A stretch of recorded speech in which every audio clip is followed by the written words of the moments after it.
बिस्मिल्लाहिर्रहमानिर्रहीम अस्सलाम वालेकुम। मैं इस वक्त जर्मनी के अंदर मौजूद हूँ। मुझे एक दोस्त ने पूछा कि वर्क परमिट जो जर्मनी का है उसके हवाले से थोड़ी सी इन्फॉर्मेशन दीजिए कि कैसे हम लोग वर्क परमिट ले सकते हैं और उसका क्या प्रोसेस है और उसको लेने के लिए कितना वक्त लगता है और कितने पैसे लगते हैं। इसके हवाले से मैं थोड़ी सी इन्फॉर्मेशन आपको देता चलूँ कि वर्क परमिट जर्मनी के अंदर अगर आप देख रहे हैं तो इसका बहुत ही एक आसान तरीका भी है और एक ऐसा तरीका है जो हमें नहीं मिल सकता, क्योंकि उसकी कुछ रीज़न्स हैं। आपको पता है पिछले 5 सालों में 7 सालों में बहुत सारे लोग जर्मनी के अंदर आए हैं और बहुत सारे लोग इलीगल वेज से भी जर्मनी के अंदर आए हैं, जिसको हम अपनी ज़ुबान में डंकी मार के आना कहते हैं।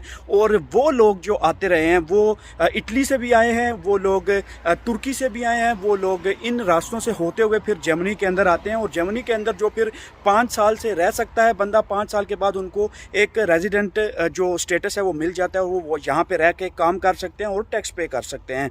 लेकिन यहाँ पे भी बात बनती है कि जो बंदा पाकिस्तान से आना चाहता है वर्क परमिट पे, उसको क्या कौन सा तरीका उसको सूट करेगा, कैसे वो पाकिस्तान से यहाँ पे वर्क परमिट पे आ सकता है, या इंडिया से आ सकता है, या बांग्लादेश नेपाल से आ सकता है। तो यहाँ पे जो बेसिकली जॉब मार्केट देखी जाए तो जॉब मार्केट बहुत बड़ी है और बहुत ज़्यादा तादाद में यहाँ पे लोग रिक्वायर्ड होते हैं उन एम्प्लॉयज़ को जिनकी यहाँ पे कंपनियाँ हैं या जिनके यहाँ पे कारोबार हैं या जिनकी यहाँ पे दुकानें हैं। उनके बहुत सारे ऐसे लिंक्स होते हैं जिनको बंदे हर वक्त रिक्वायर्ड होते हैं। तो उन बंदों की रिक्वायरमेंट को पूरा करने के लिए यहाँ पे बंदों को वर्क परमिट पे भी बुलाया जाता है। और मेन इंपॉर्टेंट जो बात मैं आपको बताऊं कि वो लोग जो पाकिस्तान से आना चाहते हैं या इंडिया से आना चाहते हैं वो एक तरीके से आ सकते हैं अगर उनका कोई ऐसा बंदा जानने वाला है कि जिसके पास कोई अपना यहाँ पे शॉप है या अपनी कंपनी है या अपना कोई काम है या अपना कारोबार है। वो बंदा अपनी कंपनी से परमिट निकाल सकता है, 2 साल का वर्क परमिट या 1 साल का वर्क परमिट निकाल सकता है और उस बंदे को भेज सकता है जो यहाँ पे आना चाहता है। अगर वो बंदा कहे कि मैं पाकिस्तान में हूँ और पाकिस्तान से बैठ के मैं अप्लाई करूँ यहाँ पे वर्क परमिट के लिए और यहाँ से मुझे गवर्नमेंट वर्क परमिट इशू कर दे तो मैं वर्क परमिट पे डायरेक्ट आ जाऊँ, ऐसा बहुत मुश्किल होता है। क्योंकि यहाँ पे भी आप अगर देखेंगे तो यहाँ पे जो लोग हैं जो काम की तलाश कर रहे हैं या काम ढूंढ रहे हैं, उन लोगों को भी जॉब देनी है गवर्नमेंट ने, उन लोगों को भी वर्क परमिट इशू करने हैं। और वो लोग जो ऑलरेडी यहाँ पे मौजूद हैं उन लोगों को प्रायोरिटी दी जाती है।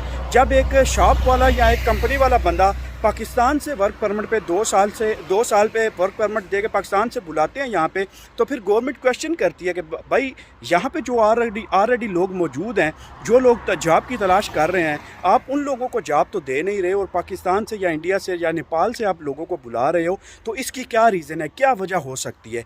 तो ये सबसे बड़ा बैरियर जो आता है वो यही आता है कि वो लोग ये क्वेश्चन करते हैं, ये चीज़ पूछते हैं उनसे कि आप यहाँ पे जो लोग हैं उनको आप क्यों हायर नहीं कर रहे।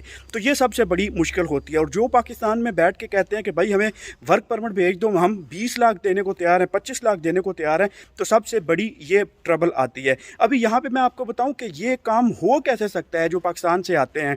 तो सबसे इम्पोर्टेंट ये चीज़ है कि आपका कोई ऐसा बंदा वहाँ पे जानने वाला मौजूद हो जिसको मुकम्मल तौर पे वहाँ के रूल्स और रेगुलेशंस और कानून पता हो, उसको मुकम्मल तौर पे ज़ुबान आती हो, उसको उसके लिंक्स इतने हों, उसकी जान पहचान उन लोगों के साथ इतनी हो जिन लोगों की अपनी दुकानें हैं या अपना काम है या अपनी कंपनियां या अपने कारोबार हैं। तो जब उन लोगों के साथ उसकी सलाम दुआ होगी, उसकी बात होगी, तो वो बंदा उस कंपनी के अंदर जाके वर्क परमिट की एप्लीकेशन कर सकता है।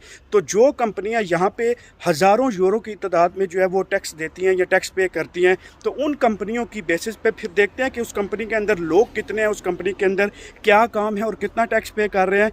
तो वो जो उनके अंदर जो 10 में से 7 केसेस या 6 केसेस जो कि गवर्नमेंट अप्रूव करती है उस कंपनी की रेपुटेशन की बेसिस के ऊपर, तो उन लोगों को वर्क वीज़ा इशू किए जाते हैं या वर्क परमिट इशू किए जाते हैं। तो वो जो बंदा होता है वो वर्क परमिट के लिए अपने जो जानने वाले उनके डॉक्यूमेंट्स जमा करवा देता है या पेपर दे देता है और उसकी बाकायदा फ़ीस भी देनी पड़ती है।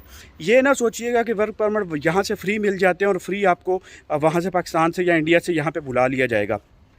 उसकी बाकायदा 6,000 यूरो या 7,000 यूरो वो फ़ीस होती है, 8,000 यूरो तक फ़ीस होती है, वो पे करनी पड़ती है। उस पे करने के बाद वो बंदा यहाँ पे आ सकता है और प्रॉपरली काम कर सकता है। अभी यहाँ पे जब आप आ जाते हैं तो आपको परमानेंट कॉन्ट्रैक्ट मिलेगा। उसका हो सकता है 2 साल का कॉन्ट्रैक्ट हो, 1 साल का कॉन्ट्रैक्ट हो। जब आपका कॉन्ट्रैक्ट ख़त्म हो जाएगा आपको दोबारा रीन्यू करके दिया जाएगा कॉन्ट्रैक्ट। फिर आप जाएंगे, आपको दोबारा वो कार्ड का जो दौरानिया है वो बढ़ा दिया जाएगा 2 साल के लिए या 2.5 साल के लिए।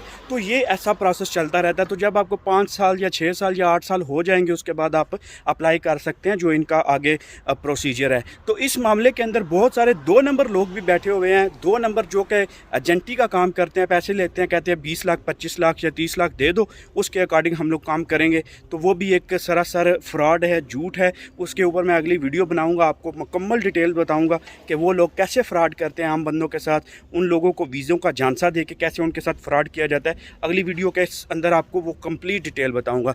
तो चैनल को सब्सक्राइब कर लीजिए, बेल आइकन दबा दीजिए ताकि आने वाली लेटेस्ट अपडेट्स आपके साथ शेयर होती रहें।